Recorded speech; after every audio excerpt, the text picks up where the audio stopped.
What's up, everybody? Welcome to CFP Talks. My name is Joe Nissim, and with me, as always, is my main man, Mr. David Fuchs. How we doing? How we doing? He's looking bright-eyed and bushy-tailed this morning, this afternoon, I should say, for you.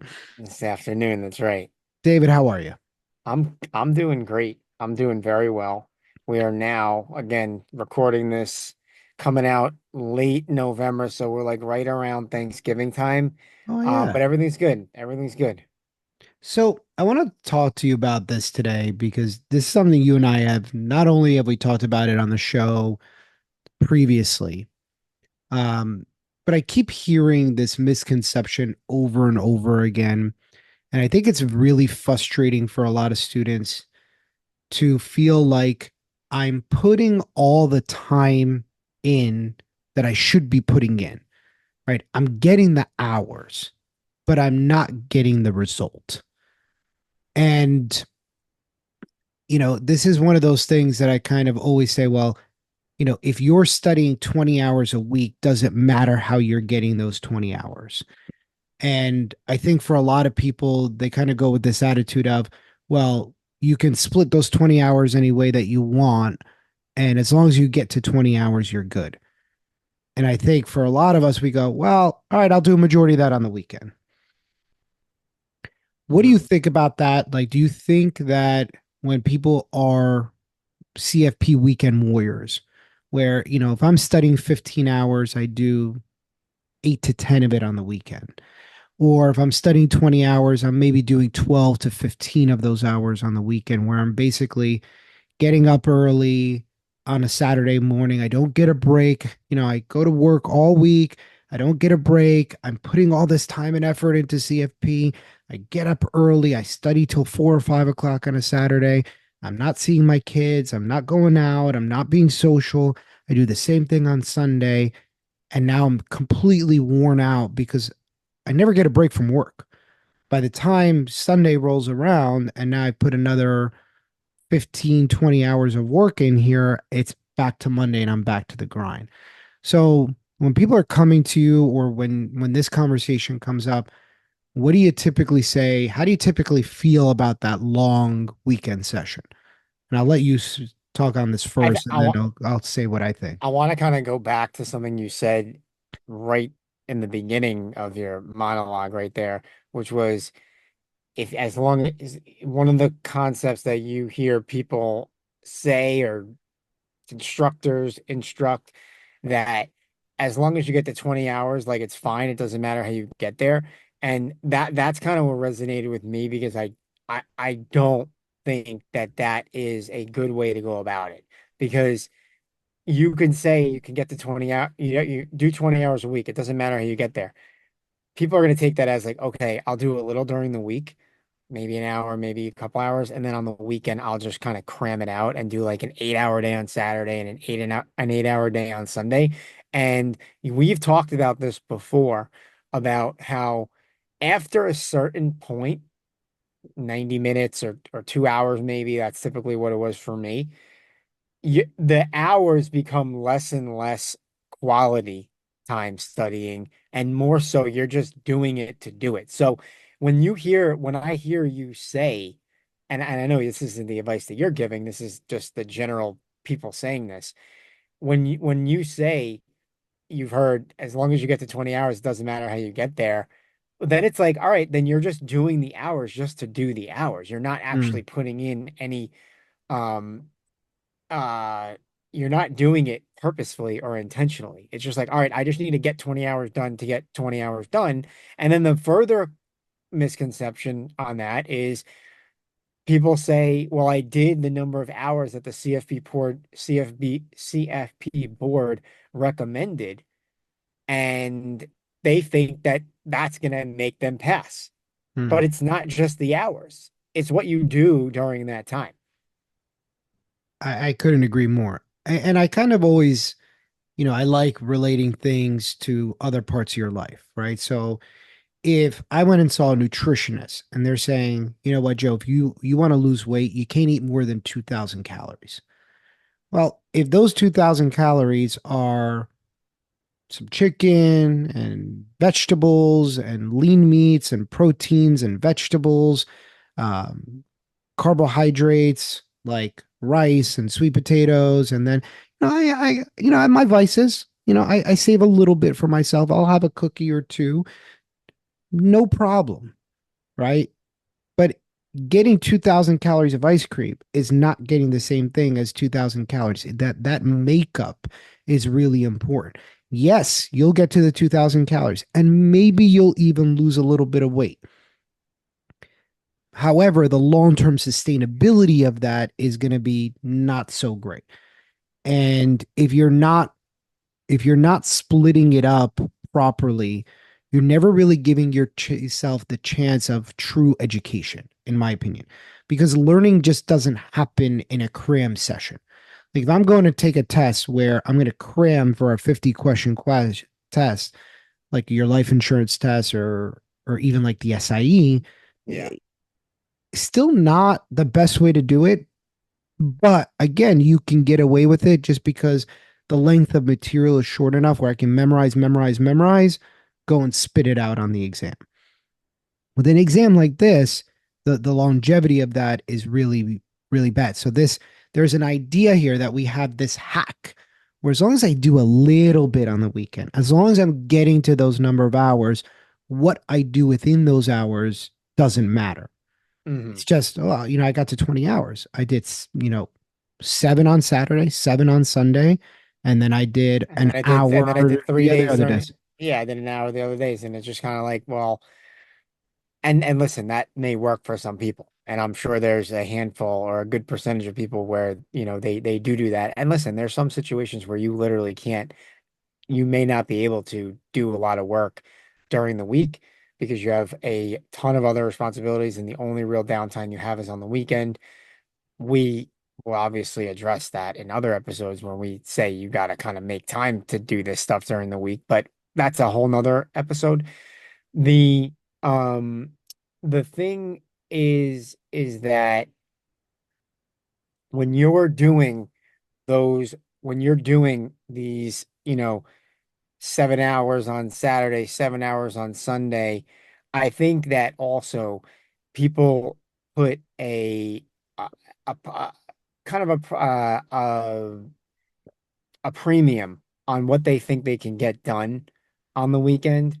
So you kind of just like leave everything till the weekend and you think you're like, oh, I blocked off 8 hours to do studying on Saturday. Chances are you're not doing 8 hours. You're probably really only studying for like 3 or 4, Yeah, as that's opposed about to right. as opposed if you do 2 hours Monday, Tuesday, Wednesday, Thursday, those are actual 8 hours Mhm. of doing, some quality studying for this exam. I agree with you. I think most of us overestimate what we could get done on the weekend and underestimate what you can get done during the week. Right. So Yeah, it's like, oh, I don't have time during the week. I don't have time during the week. Well, I would urge you to look at your schedule because I guarantee you there's 60 minutes of your day scrolling Instagram. yeah. I would urge you that there's probably some time in your day that you're not necessarily doing a whole lot. And I'm not saying that, don't have any time in your day that's not dedicated to you or that you're not just chilling at night. But what I'm saying to you is, I urge you to look at your schedule. And if you're truly on the go from the second you wake up to the second that you go to bed, you maybe want to reconsider taking the CFP at all. But if you can reapportion some of that day where, there's time during the day that I can figure out, I can get to work a little earlier, leave a little earlier, I can Hmm. add, that means that, that cuts some time off my commute, which gets me home a little earlier. And that gives me the 90 minutes or the 2 hours or 3 hours that I need during the week.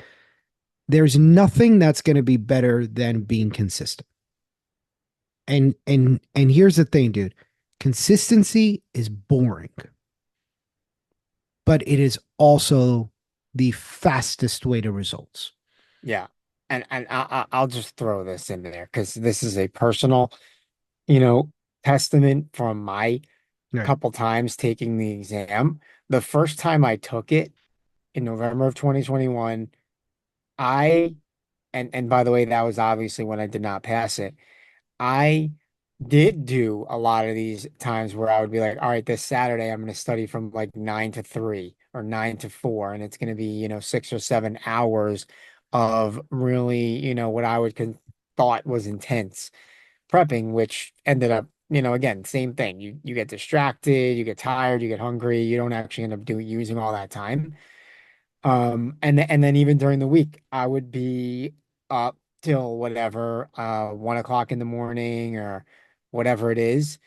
And obviously that did not end up working out. When I then went through the process with you, and we had a plan from the beginning, we mapped out most of the days. We knew what we were doing in terms of during the week and on the weekends, etc. There wasn't one day during the week that I can recall where I studied more than 2 hours. And Mm, honest to God, and listen, maybe there was one or two, but most of the time I don't remember putting in more than about 2 hours during the week. And mm, even on the weekends, the only time we went above, a 2 or 3 hour stretch, and on the weekends maybe it would be like a three, it would be like a 9 a.m. to 12, which I loved. The only time we would go above that, you could probably guess when it mm. was when we would You're do a doing mock exam, tests. Yeah. which of course you're going to need to Yeah. do it and take more than 2 hours. But Right. but that led to more success than the first time around is the point that I'm trying to make. Yeah, I agree. I think there's a certain badge of honor that people put on those weekend times. Like what if there's like you said it well with the premium, but what I mean is like a lot of people think they can get more done on the weekend and they underestimate how time consuming studying for this exam is. It's really time consuming. The other part of this is that it's like if I study all day on a weekend, it's like I'm giving myself a gold star, right? Like I studied 7 hours. Look at my discipline. That's Yeah. not discipline, right? Studying for 7 hours on a day that you had nothing to do is not discipline. Discipline is sticking with the program even when it's inconvenient, like during the week and having to reapportion things and move things around and saying, okay, I couldn't get my 2 hours in, but I could still get 90 minutes. Right. And that little bit of consistency that happens throughout the week, it happens in pieces. It's the consistency will get you way further than trying to quote unquote chunking. I'm going to chunk it down. I'm going to Yeah, sit down exactly. and I'm going to get it done. And the issue that happens is you underestimate fatigue. You're going to get tired.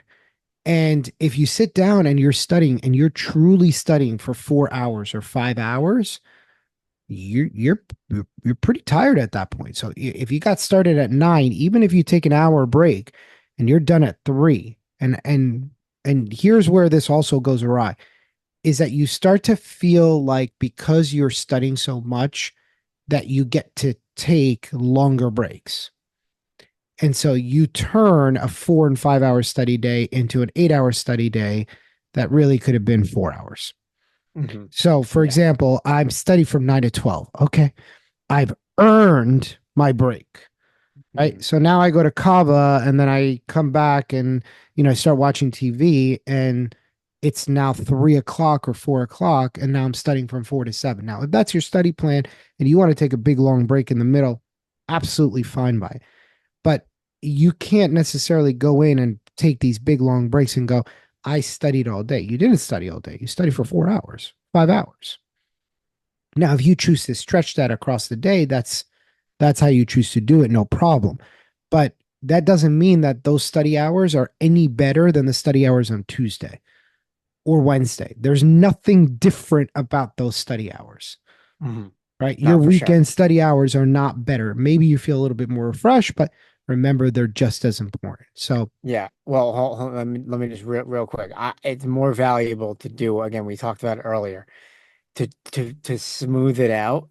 Not just here's your week, and boom, on the weekends it goes up because now you're studying for 15 hours. you're better off smoothing out that ride to 90 minutes to 2 hours every day during the week. And then Saturday, what I used to do is I'd wake up on Saturday and I'd have breakfast, whatever.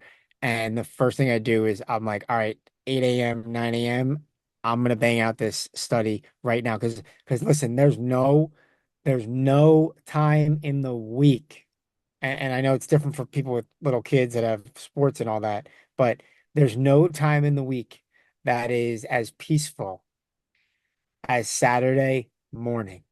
Mm. So I always found that to be a great time to bang out like 2 hours in the morning. And then listen, you do 9 to 11, 9 to 12, go do your thing. Maybe that night you do like 30 minutes of whatever, just because you have the time and you had a little bit of a break in between. But that's how I did it. That found that to be really, really a refreshing way to prep. Um, so I just wanted to throw that out there.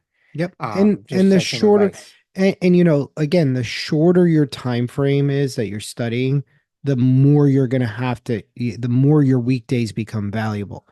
And the less value your weekends have, because if you're studying for this exam in 8 weeks and you're forced to study 8 hours on the weekends every day, you're putting a lot of pressure on those weekends.